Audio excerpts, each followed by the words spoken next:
magaalada Oodweynena maamulka magaaladaasi Oodweyne ayaa waxa uu dhagax dhigay wado 3 kiiloomitir ah oo kamid ah dhismaha wado isku xidhaysa gobolada Togdheer Maroodijeex iyo Daadmareed halka wado Daamurana laga hirgeliyay gudaha magaaladaasi Oodweyne warbixintan waxa Oodweyne nooga soo dirtay wariyahayaga halkaasi nooga soo waranta Barwaaqo Aadan Maxamed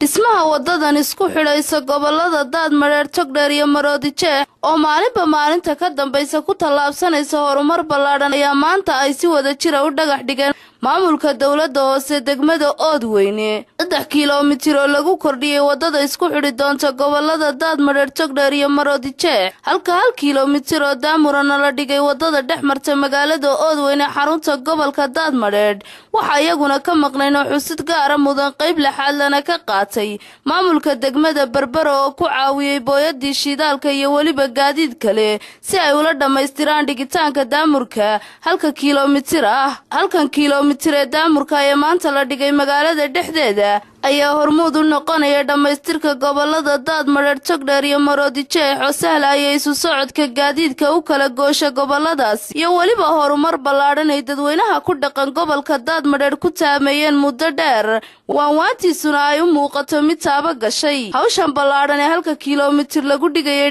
daamurka ah mid ay si ballaaran uga qayb qaateen maamulka shaqaalaha degmada Oodweyne ee ciidamada bilayska iyo waliba dadweynaha ku dhaqan gobolkani intii ay shaqadani socotay waxa khudbado dhinacyo badan taabanaysa ka soo jeediyay gudoomiyaha golaha deegaanka degmada Oodweyne Cabdixakiin Nuur Muuse qaar kamid ah xildhibaanada golaha deegaanka degmada Oodweyne xogayaha fulinta dawladda hoose degmada Oodweyne agaasimaha horumarinta wadooyinka gobolka Daadmareed qaar kamid ah gudida xaafadaha ay ka koobantay magaaladani Oodweyne odayaasha iyo mid kamid ah shaqaalihii ku hawlanaa wadadani iyagoo dhammaantoodba dhambaal hambalyo u diray maamulka dawladda hoose degmada Berbera iyo cid kasto ka qayb qaadatay horumarka wadadani 1 kiiloomitir ee daamurka ayaa noqonaya mid baal dahaba ka galaysa taariikhda gobolkani Daadmareed ugu dambeyntii gudoomiyaha golaha deegaanka degmada Oodweyne ee xildhibaan Yuusuf Maxamed Dubad ayaa si rasmi ah u dhagax dhigay 3 kiiloomitir ee lagu kordhinayo dhismaha wadada isku xidhaysa gobolada Daadmareed iyo Togdheer isagoo gudoomiyuhu ballan qaaday inay ka hoos ahaan ballan qaadayaan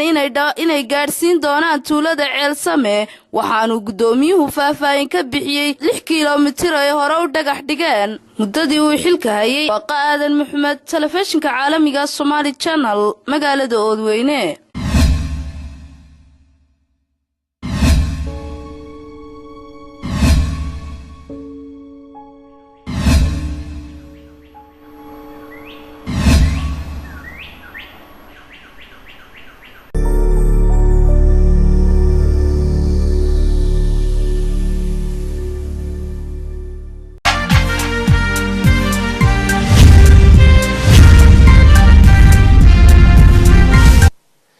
magaalada Oodweynena maamulka magaaladaasi Oodweyne ayaa waxa uu dhagax dhigay wado 3 kiiloomitir ah oo kamid ah dhismaha wado isku xidhaysa gobolada Togdheer Maroodijeex iyo Daadmareed halka wado Daamurana laga hirgeliyay gudaha magaaladaasi Oodweyne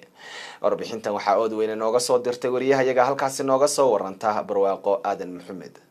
dhismaha wadadan isku xidhaysa gobolada Daadmareed Togdheer iyo Maroodijeex oo maalinta ka dambaysa ku tallaabsanaysa horumar ballaaran ayaa maanta ay si wada jir u dhagax dhigeen maamulka dawladda hoose degmada Oodweyne 3 kiiloomitir oo lagu kordhiyay wadada isku xidhi doonta gobolada Daadmareed Togdheer iyo Maroodijeex halka 1 kiiloomitir oo Daamurana la dhigay wadada dhexmarta magaalada Oodweyne xarunta gobolka Daadmareed waxa iyaguna ka maqnayno xusid gaar ah mudan qayb laxaad lana ka qaatay maamulka degmada Berbera oo ku caawiyay booyadii shidaalka iyo waliba gaadiid kale si ay ula dhameystiraan dhigitaanka daamurka 1 kiiloomitir ah halkan kiiloomitir ee daamurka ee maanta la dhigay magaalada dhexdeeda